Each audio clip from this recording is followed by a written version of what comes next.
India, Pakistan మధ్య సంబంధాలు మళ్లీ ఉద్రిక్తంగా మారాయి. ఇటీవలి కాశ్మీర్లోని పహల్గాం దాడి తర్వాత పాకిస్తాన్ భారత్తో చేసుకున్న ఒక కీలక ఒప్పందాన్ని రద్దు చేసింది. అదే సిమ్లా ఒప్పందం.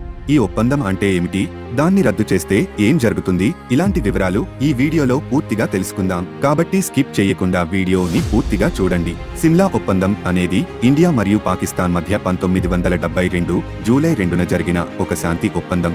ఇది 1971లో బంగ్లాదేశ్ ఏర్పాటు గురించి జరిగిన ఇండో పాక్ వార్ ముగిసిన అనంతరం 1972లో జరిగింది. ఈ ఒప్పందం ప్రకారం ఇరు దేశాలు తమ సమస్యలను శాంతియుతంగా, ద్వైపాక్షికంగా పరిష్కరించుకోవాలని అంగీకరించాయి. ఈ ఒప్పందంలో కొన్ని ముఖ్యమైన అంశాలు: రెండు దేశాలు ఏ సమస్య ఉన్నా, ముఖ్యంగా కాశ్మీర్ విషయంలో మూడవ పార్టీ సహాయాన్ని తీసుకోకుండా ద్వైపాక్షికంగా సమస్యలని పరిష్కరించుకోవాలి అని అంగీకరించాయి. 1971లో యుద్ధం ముగిసిన తరువాత ఏర్పాటు చేసిన సీజ్ ఫైర్ లైన్ను లైన్ ఆఫ్ కంట్రోల్ గా మార్చారు.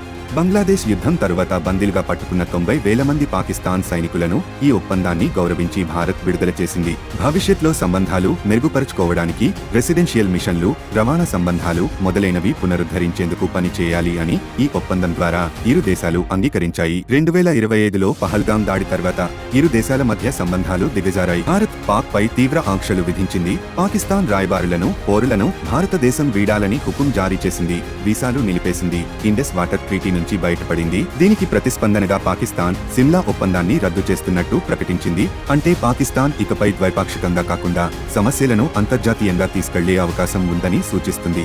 ఇది ఇండియా దృష్టిలో ఒక పెద్ద డిప్లొమాటిక్ ఛాలెంజ్. ఇండియా ఎప్పటి నుంచో కాశ్మీర్ సమస్య ద్వైపాక్షికం అని, మూడవ పార్టీ అవసరం లేదు అని ఉద్ఘాటిస్తూ వస్తుంది. ఇప్పుడు పాకిస్తాన్ సిమ్లా ఒప్పందాన్ని రద్దు చేయడం వలన కాశ్మీర్ సమస్యను అంతర్జాతీయ మధ్యవర్తిత్వం వైపు నడిపించి భారత్ ను దెబ్బకొట్టాలన్నది పాకిస్తాన్ ఎత్తుగడగా కనిపిస్తుంది. సిమ్లా ఒప్పందం ద్వైపాక్షిక సంభాషణలకి మాత్రమే గీతని గీసింది. అయినప్పటికీ దీనిని ఒక ప్రామాణిక ఒప్పందంలా చాలా సంవత్సరాలుగా ఇరు దేశాలు కొనసాగించాయి. ఇప్పుడు దీన్ని పాకిస్తాన్ రద్దు చేయడం వలన భవిష్యత్తులో పాకిస్తాన్ కాశ్మీర్ విషయంలో అంతర్జాతీయ మద్దతు కోరే అవకాశాలు పెరుగుతాయి. యుద్ధానికి దారి తీసే పరిస్థితులు కూడా ఏర్పడవచ్చు. అయితే సిమ్లా ఒప్పందం ఐక్యరాజ్యసమితిలో నమోదు కాలేదు కాబట్టి అంతర్జాతీయంగా అది బైండింగ్ కాకపోవచ్చు. కానీ డిప్లొమాటిక్ గా ఇది ఇరు దేశాలకు పెద్ద సవాల్. అందుకే సిమ్లా ఒప్పందం ఇరు దేశాలకు ఒక చారిత్రక మైలురాయి. దాన్ని రద్దు చేయడం అనేది సాధారణ విషయం కాదు. ఇది రెండు దేశాల మధ్య భవిష్యత్ సంబంధాలపై భారీ ప్రభావం చూపించవచ్చు. దీనికి భారత్ ప్రతిస్పందన ఎలా ఉంటుందని పాకిస్తాన్ తో పాటు మిగతా దేశాలు కూడా అప్రమత్తతతో ఎదురుచూస్తున్నాయి.